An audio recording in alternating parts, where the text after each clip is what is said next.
Twelfth class chapter 6 EMI। इसका मतलब क्या है? Electro magnetic induction. ठीक है, पहले बेटा इस चैप्टर का नाम का मीनिंग समझते हैं हम। तो स्टार्टिंग फर्स्ट चैप्टर में आपको दो डेफिनेशन बताई थी, एक कंडक्शन और एक इंडक्शन, याद है? कंडक्शन और इंडक्शन फर्स्ट यूनिट में आई थी, दोनों में डिफरेंस करो बेटा के काम आएगा। तो इंडक्शन क्या था? इंडक्शन विदाउट फिजिकल टच, है ना? विदाउट फिजिकल टच उसने चार्ज के इफेक्ट को ट्रांसफर किया था, है ना? तो इस चैप्टर में इलेक्ट्रोमैग्नेटिक मीन्स बिना फिजिकल टच के मैग्नेटिक फील्ड के कारण हम करंट जनरेट करेंगे, इंड्यूस करेंगे। ठीक है ना? बिना फिजिकल टच के मैग्नेटिक फील्ड के कारण करंट इंड्यूस करेंगे।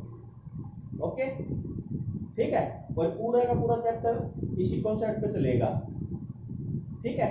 सेकंड थिंग, अब तक जितना सिलेबस पढ़ा है बेटा आपने, वहां पर जो भी फोर्स आया, चाहे वेलोसिटी आया, चाहे टॉर्क आया, चाहे चार्ज पे फोर्स, चाहे करंट कैरिंग कंडक्टर पे फोर्स, किस रूल से निकाला हमने? फ्लेमिंग लेफ्ट हैंड रूल से। ठीक है ना? अब आप एक नया रूल और पढ़ोगे यहाँ पर। अब ये रूल पढ़ने के बाद आपके मन में कंफ्यूजन आनी स्टार्ट हो जाएगी कि फ्लेमिंग लेफ्ट हैंड रूल लगेगा या राइट हैंड रूल लगेगा। ओके, तो इससे पहले के जो कॉन्सेप्ट है वहां पर आप आंख बंद करके फ्लेमिंग लेफ्ट हैंड रूल लगा सकते हो, लेकिन जहां पर इंडक्शन का जिक्र आएगा वहां पर राइट हैंड रूल लगेगा, Fleming left hand right hand rule लगेगा। ओके, अब स्टार्ट करते हैं। अब जो इंडक्शन होगा वो किसके कारण होगा? वो टर्म है मैग्नेटिक फ्लक्स।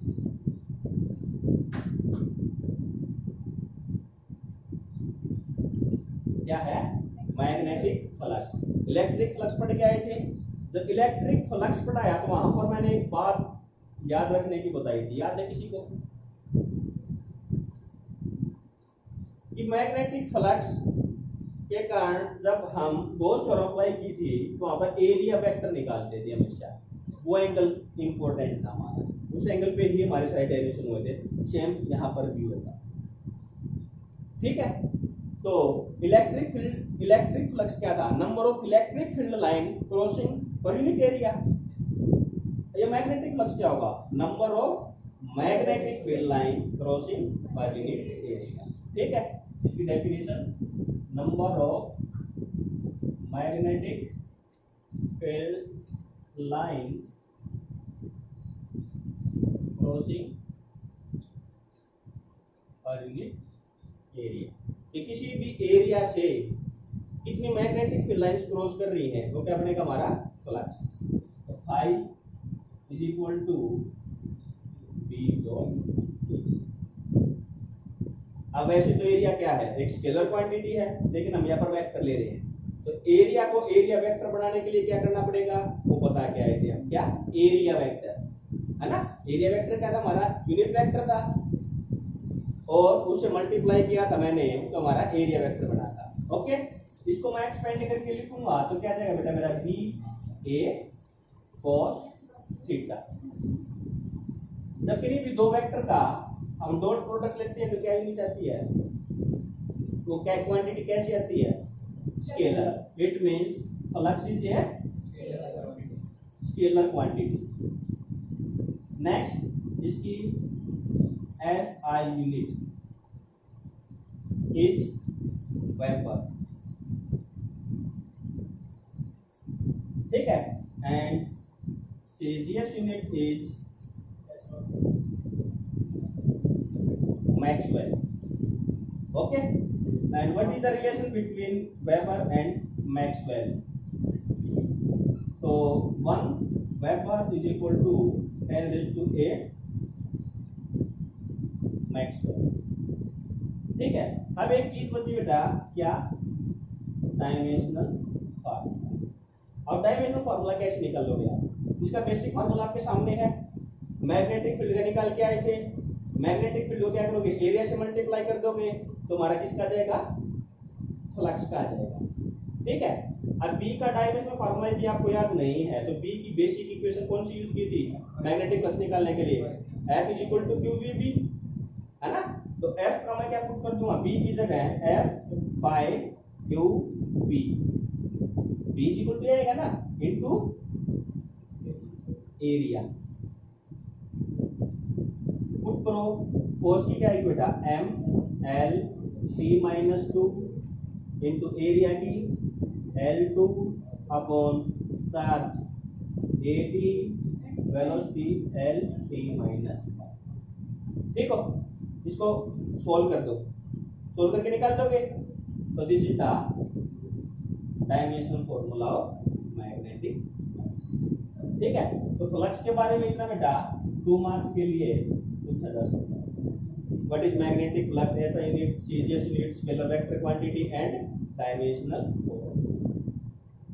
ठीक है, अब फ्लक्स स्केलर क्वांटिटी है तो बेटा इसकी वैल्यू किस पे डिपेंड करेगी, मान लो आपका मैग्नेटिक फील्ड और एरिया फिक्स है, इसकी वैल्यू किस पे डिपेंड करेगी, थीटा पे। किस पे डिपेंड करेगी, थीटा पे। ठीक है, तो थीटा के भी हाफ पर इसकी वैल्यू पॉजिटिव और नेगेटिव भी हो सकती है, मींस फ्लक्स में भी पॉजिटिव और नेगेटिव। पॉजिटिव और नेगेटिव का सेम कॉन्सेप्ट, यदि cos थीटा की वैल्यू पॉजिटिव है तो पॉजिटिव फ्लक्स होगा, तो किस एंगल के लिए cos थीटा की वैल्यू पॉजिटिव होती है, 0 के लिए तो 1 होगी, है ना। मींस यदि थीटा लेस देन 90 डिग्री है तो थीटा क्या होगा, पॉजिटिव। 11th क्लास में वर्क में पढ़ा था हमने, positive work done negative work done same है। वहां पर फोर्स वर्क डन है, force into displacement F S cos theta तो आया था, बस ये 2 क्वांटिटी चेंज हुई थी, बाकी तो यही थी, सेम केस यहां पर अप्लाई होंगे। और if theta is greater than 90 degree तो क्या होगा, नेगेटिव। और 0 कब होगा, when theta is equal to 90 degree 0।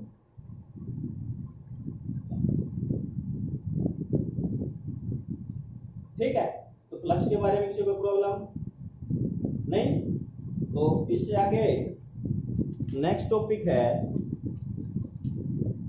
Electromagnetic induction and introduction. तो इलेक्ट्रोमैग्नेटिक इंडक्शन कैसे होगा इसके बारे में बताया गया है। इलेक्ट्रोमैग्नेटिक इंडक्शन के बारे में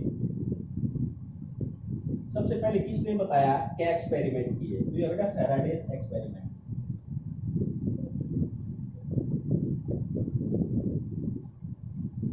फैराडेज एक्सपेरिमेंट, ओके। तो सबसे पहला जो एक्सपेरिमेंट था उसके अंदर क्या था, coil fix and magnet. First case में क्या किया था, हमारी जो कॉइल थी वो फिक्स थी और जो मैग्नेट था उसको मूव कराया गया। तो कैसे किया बेटा एक्सपेरिमेंट, ये कॉइल ली और इस कॉइल में क्या किया बेटा, एक गैल्वेनोमीटर कनेक्ट कर दिया। गैल्वेनोमीटर का क्या फंक्शन है, क्या करेगा गैल्वेनोमीटर, करंट को बताएगा। ठीक है, और यहां पर क्या लिया एक हमने, बार मैग्नेट। क्या लिया एक बार मैग्नेट। जब ये भी और ये भी दोनों रेस्ट पोजीशन में थे तो galvanometer show no deflection. Galvanometer show no deflection means there is no current in this coil. इस कॉइल के अंदर कोई भी करंट नहीं। ओके, फिर क्या किया, इस मैग्नेट को टुवर्ड द कॉइल मूव करवाया गया बेटा। ठीक है, जैसे इस मैग्नेट को इस कॉइल की तरफ लेके गए तब galvanometer show the deflection. It means इसके अंदर करंट आया। करंट किसके कारण आया, मैग्नेट के मूव करने के कारण। मैग्नेट के मूव करने से क्या हुआ, जो मैग्नेटिक फील्ड लाइंस थी वे चेंज हुई। The magnetic field lines crossing this area will be changed. It means flux will be changed. Okay? फिर क्या किया, हम इसके बिल्कुल पास लेके आए और फिर इसको रेस्ट पोजीशन में कर दिया 0। लेकिन फिर मैग्नेट को हमने क्या किया, ऑपोजिट डायरेक्शन में मूव कराया। जैसे ही ऑपोजिट डायरेक्शन में मूव कराया, galvanometer show the deflection but in opposite direction. Okay, it means when there will be a relative motion between coil and magnet, there will be an EMF will be induced. Okay, तो इस case में क्या था, कोयल fix थी और magnet move कर रहा है, और मैग्नेट को जितनी स्पीड से इसके पास मूव कराया उतना ही ज्यादा डिफ्लेक्शन शो किया। इट मींस इनके बीच की जो रिलेटिव वेलोसिटी जितनी ज्यादा होगी उतना ही ज्यादा फ्लक्स चेंज होगा, और उतना ही ज्यादा फ्लक्स चेंज होगा तो उतनी ही ज्यादा ईएमएफ होगा। क्लियर? सेकंड केस में क्या है बेटा, मैग्नेट रेस्ट पे एंड कॉइल मूव। अब बेटा चाहिए तो कॉइल को मूव कराओ चाहे मैग्नेट को मूव कराओ, दोनों के बीच में होना क्या चाहिए, रिलेटिव मोशन होनी चाहिए, है ना। अब ये मेरा रेस्ट पे है और ये कॉइल है, इस कॉइल को हम मूव करा रहे हैं, तो हुआ तो वही, तो इसके पास आएगा number of magnetic field lines will be increase, when magnetic field lines will be increase then flux will be change, when flux will be change EMF will be। ठीक है, और थर्ड केस में क्या होगा, दोनों के अंदर रिलेटिव मोशन होगी। थर्ड केस में क्या होगा, दोनों के अंदर रिलेटिव मोशन होगी। ठीक है, तो यहां से एक कॉन्सेप्ट ध्यान में रख रहे हैं, दोनों के बीच में क्या होना चाहिए, मोशन। एक जो नेक्स्ट एक्सपेरिमेंट किया उसके अंदर क्या था, इस बार मैग्नेट को रिप्लेस करके एक दूसरी कॉइल लेके आया। मींस ये कॉइल तो आपकी थी ही, और इसके साथ इसके पैरेलल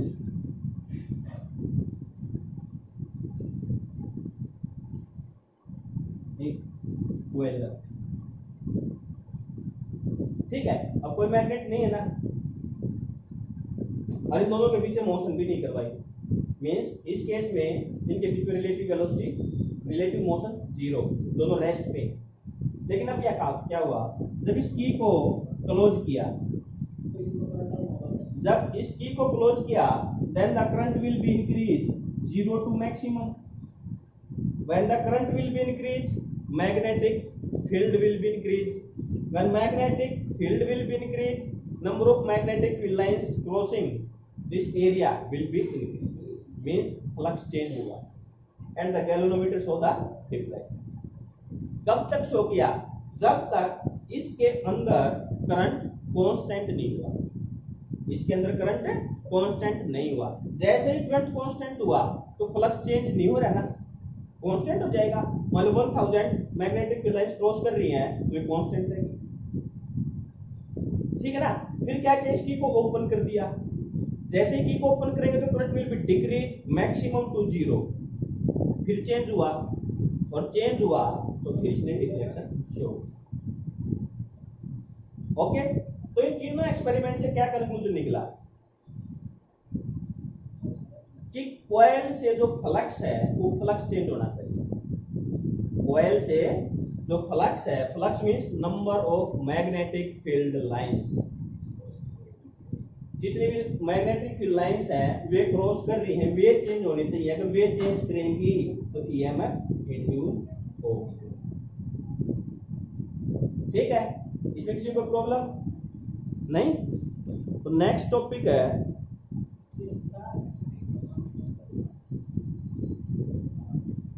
ये तो एक्सपेरिमेंट था, इसी भी हाफ पे क्या था बेटा, नेक्स्ट फैराडेज लॉ। क्या किया इसने, एक एक्सपेरिमेंट करके देखे और क्या कंक्लूजन निकला वो बताया। ठीक है, नेक्स्ट है फैराडेज लॉ। अब बेटा फैराडेज लॉ आप शायद केमिस्ट्री में पढ़ते होंगे, है ना, जिसको कंप्लीट बोलेंगे Faraday's law of electromagnetic induction. ठीक है,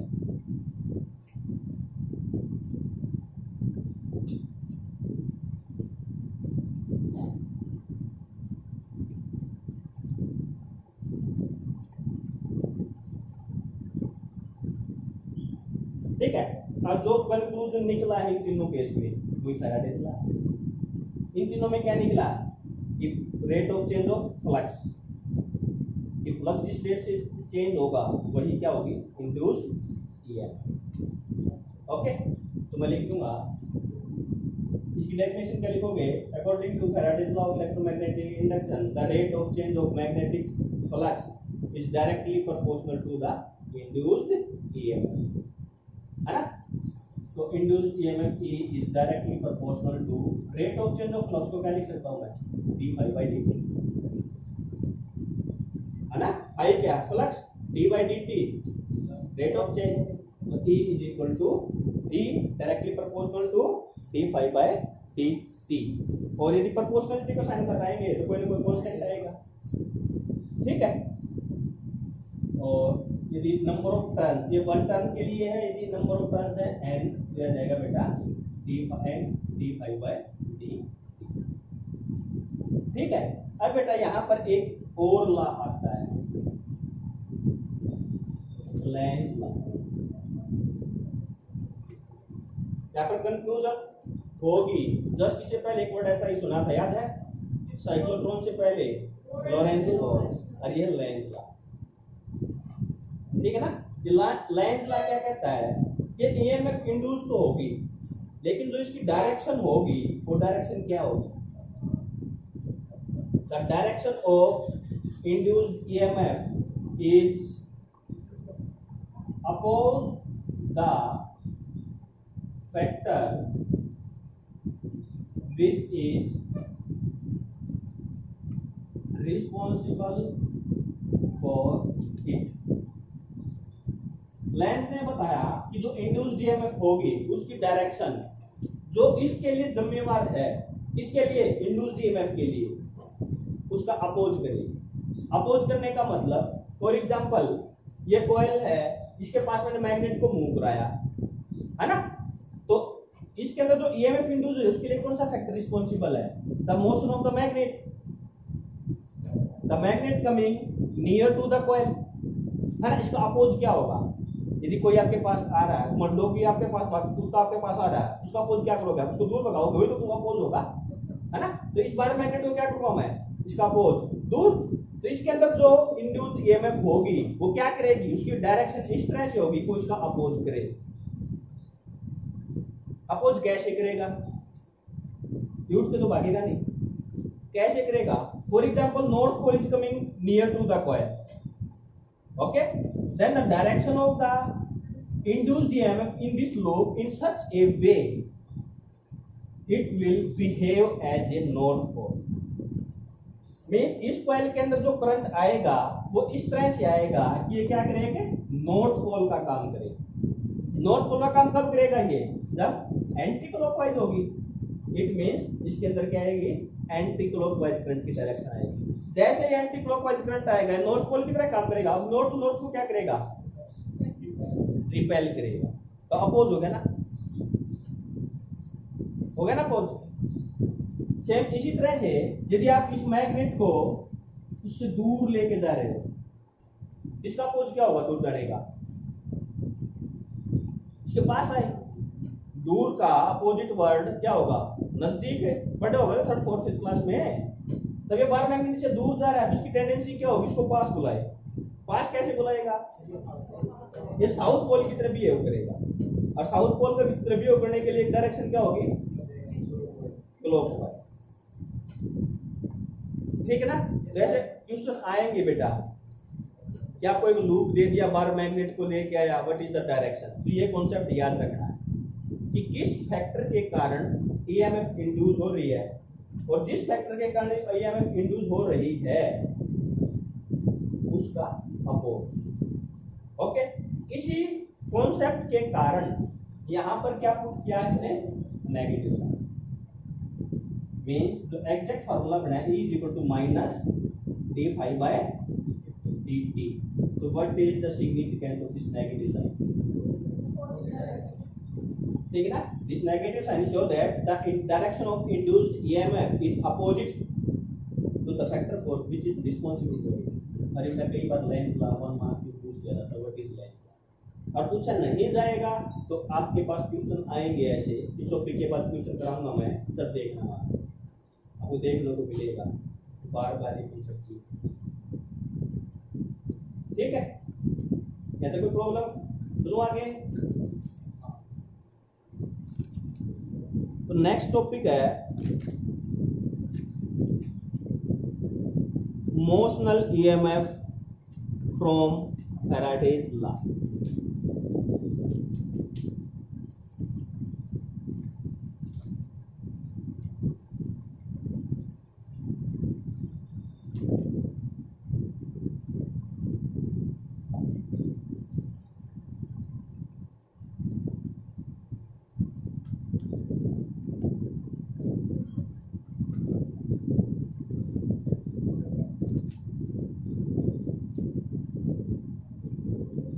बेटा मोशनल ईएमएफ का मतलब क्या है? मोशनल का मतलब मूव करना है ना, कि किसी भी चीज को हम मूव कराएंगे तो ईएमएफ इंड्यूस होगी या नहीं। ठीक है, अब ये पढ़ने से पहले एक छोटी सी बात बताता हूँ मैं। फ्लक्स के बेसिक कॉन्सेप्ट पे जाओ। Flux is equal to B A cos theta. ठीक है, फैराडेज एक्सपेरिमेंट आप पढ़ चुके हो, फैराडेज लॉ पढ़ चुके हो। तो फैराडेज एक्सपेरिमेंट से क्या सीखा हमने कि फ्लक्स चेंज होना चाहिए, जैसे ही फ्लक्स चेंज होगा ईएमएफ इंड्यूस होगा। अब which are the factors due to which we can change the flux? वे कौन कौन से फैक्टर हैं जिससे हम फ्लक्स चेंज कर सकते हैं? ये आपके सामने। मैं मैग्नेटिक फील्ड को चेंज कर दूं, यहाँ पर क्या हो रहा था, मैग्नेटिक फील्ड चेंज होने के कारण ईएमएफ इंड्यूस हुई थी। Yes sir. सेकंड, मैं एरिया चेंज कर दूं, जो अब हम पढ़ने वाले हैं, जो मैं पढ़ाने जा रहा हूं, उसमें क्या होगा, एरिया चेंज होगा। ठीक है, थर्ड एंगल थीटा। ठीक है, एंगल थीटा का कॉन्सेप्ट एक 5 मार्क्स का क्वेश्चन पढ़ेंगे हम, जनरेटर 10th क्लास में पढ़ा हुआ शायद, मोटर और जनरेटर, है ना। वहां पर कॉइल को जब रोटेट करते हैं तो अब इतना ही पढ़ देते हैं हम, है ना, कि कॉइल रोटेट होगी तो ईएमएफ इंड्यूस होगी, लेकिन क्या होगा उसके अंदर वो यहाँ पर पढ़ेंगे। ठीक है ना, जब कॉइल रोटेट होगी मैग्नेटिक फील्ड के अंदर, मैग्नेटिक फील्ड फिक्स है, कॉइल रोटेट हो रही है, जब कॉइल रोटेट होगी तो क्या उसका एरिया वेक्टर चेंज होगा, एरिया वेक्टर चेंज होगा तो क्या होगा, एंगल थीटा चेंज होगा, थीटा चेंज होगा तो फ्लक्स चेंज होगा, फ्लक्स चेंज होगा तो ईएमएफ। ओके, तीन फैक्टर है जिसके कारण से हम फ्लक्स को चेंज कर सकते हैं और फ्लक्स चेंज करके हम ईएमएफ इंड्यूस कर सकते हैं। ठीक है, दो का एग्जांपल आपके पास है। यहाँ पर क्या कर रहे हैं हम, मोशन चेक करवा रहे हैं तो मैग्नेटिक फील्ड चेंज हो रहा है। यहाँ पर बिना मोशन के भी क्या हो रहा है, करंट चेंज होने के कारण मैग्नेटिक फील्ड चेंज हुआ, magnetic field, number of magnetic field line और फ्लक्स चेंज हुआ। और तीसरा जनरेटर पढ़ेंगे जब वहां पर चेक कराएगा थीटा। ओके, तो अब हम एरिया का कॉन्सेप्ट पढ़ते हैं कि एरिया को चेंज करके हम कैसे ईएमएफ को इंड्यूस कर सकते हैं। ओके, तो मेरे को ये बताओ, ये मैग्नेटिक फील्ड जो मैं रिप्रेजेंट कर रहा हूँ इसकी डायरेक्शन क्या होगी, परपेंडिकुलर टू प्लेन, इनवर्ड या आउटवर्ड, इनवर्ड।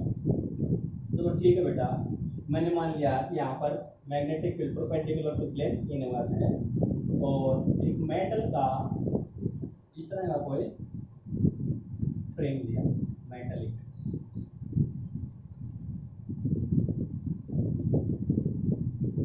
ठीक है, और इसकी जो ये लेंथ, ये इसकी L। ठीक है, और इसकी इस आर्म को क्या किया मैंने, मूवेबल। क्या ये मूवेबल है? मूवेबल का मतलब इस यू शेप के ऊपर इस तरह से मूव कर सकते हैं। ओके, और ये मान लिया जो ये आर्म है, ये arm moving with velocity v and at a distance x।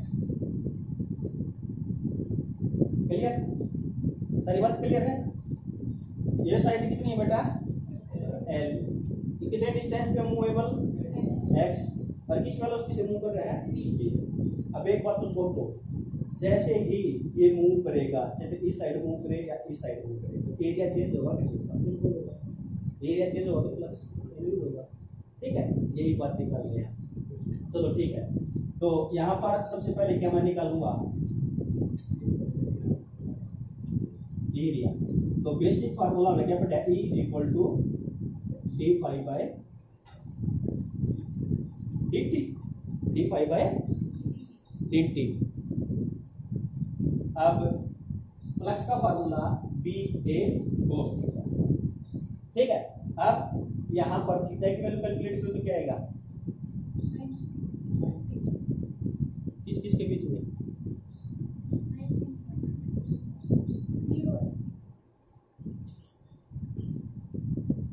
बेटा एरिया वेक्टर भूल ही गई है, एरिया हो गया, इसका एरिया वेक्टर किस तरह से कैलकुलेट करोगे, एरिया के परपेंडिकुलर होता है ना, एरिया के परपेंडिकुलर और इस प्लेन के परपेंडिकुलर मान लिया, इस प्लेन के परपेंडिकुलर आपको मैग्नेटिक फील्ड है, दोनों सेम डायरेक्शन में होंगे तो थीटा इक्वल टू कितना होगा 0। ये बेटा एरिया का एंगल लेना ध्यान से सीख लो, कोस तो हमें भी बताया था और ये गलत करोगे तो कुछ नहीं बताएगा,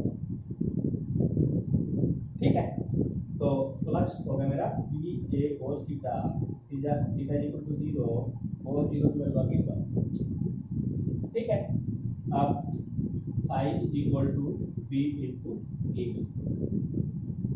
ओके, अब मैं क्या करूँ, एरिया निकाल लूँ, ये क्या है मेरी रेक्टेंगल एक्स, ये एक रेक्टेंगल बन गई, इसका एरिया क्या हो जाएगा A is equal to L into X, A की वैल्यू ये यहाँ पर पुट की, तो फ्लक्स आ गया बेटा मेरा डी एल एक्स, ये वैल्यू फ्लक्स की यहाँ पे पुट की तो D by D T B L X, B और एल तो कांस्टेंट है, मैग्नेटिक फील्ड कांस्टेंट, इसकी लेंथ कांस्टेंट है, चेंज तो नहीं हो रही ना, तो बी एल कांस्टेंट निकाल दिया, तो क्या बच गया D X by D T.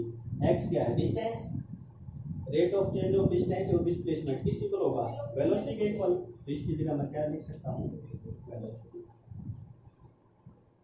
Okay, तो बेटा ईएमएफ का फार्मूला क्या आ गया बी एल, ठीक है, ये याद रखना न्यूमेरिकल वैल्यू, ठीक है। अब यहाँ पर जो ईएमएफ इंड्यूस हुई ई बी एल वी से, इसकी डायरेक्शन ये तो होगा, चेंज कर दिया करंट आ गया, लेकिन इस लूप में करंट की डायरेक्शन होगी क्या, तो सबसे इंपॉर्टेंट रूल तो याद रखना आपने है, ईएम इलेक्ट्रोमैग्नेटिक इंडक्शन के लिए is Fleming left, Fleming right hand,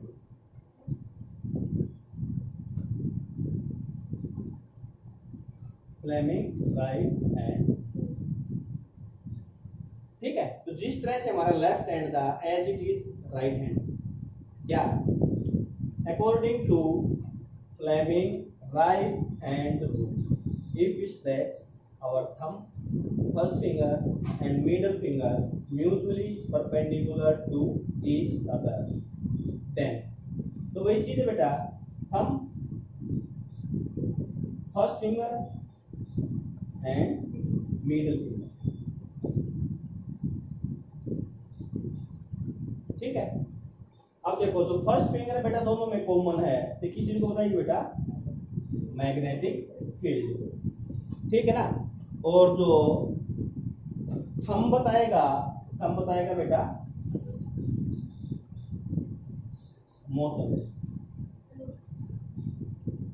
ठीक है, और मिडिल फिंगर जो है डायरेक्शन ऑफ इंड्यूस्ड करंट,